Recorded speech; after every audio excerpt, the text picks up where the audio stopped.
আমাদের ওয়েবসাইটে কিন্তু হোম পেজ ছাড়াও শপ, কন্ট্যাক্ট এবং অ্যাবাউট পেজ থাকবে। এখন এই এক একটা পেজের জন্য কিন্তু আমাদের এক একটা ফটো কাস্টমাইজ করা লাগবে। এই জন্য আমি ওপেন করলাম ফার্স্টে ইমেজ টেমপ্লেট থেকে শপ হেডার টেমপ্লেট 80। এখন এই ইমেজ, এখন শপ যেই পেজ, সেই পেজের জন্য আমি ইউজ করব পার্টিকুলার এই ইমেজটিকে। এই জন্য আমি ইমেজটিকে ড্র্যাগ অ্যান্ড ড্রপ করলাম। এখন শিফট চেপে ধরে জাস্ট সিম্পলি ইমেজের সাইজটাকে বড় করলাম।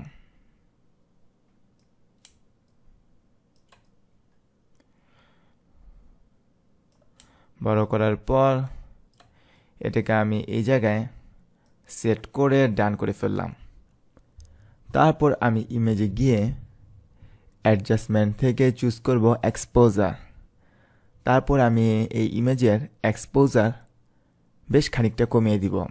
কারণ হচ্ছে আমরা যদি এক্সপোজার কমাই তাহলে ইমেজটির এক্সপোজার কমে গেলে হোয়াইট যে টেক্সট, আমরা পেজের যে টাইটেল হোয়াইটে লেখা থাকবে সেটা কিন্তু বেশ ভালোভাবে স্পষ্টভাবে তা দেখা যাবে। এর জন্য আমি ইমেজটির এক্সপোজার একটু কমিয়ে নিলাম।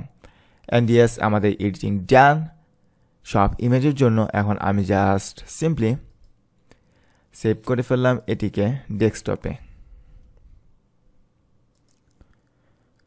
সো এভাবে কিন্তু আপনারা খুব সহজেই এই CMYতে অ্যাবাউট এবং কন্ট্যাক্ট পেজটির জন্য যে হেডার ইমেজ সেটি এডিট করে ফেলতে পারেন। প্রসেসটা এটার মতো একই রকম, তাই আমি বাকি দুইটা আর দেখালাম না।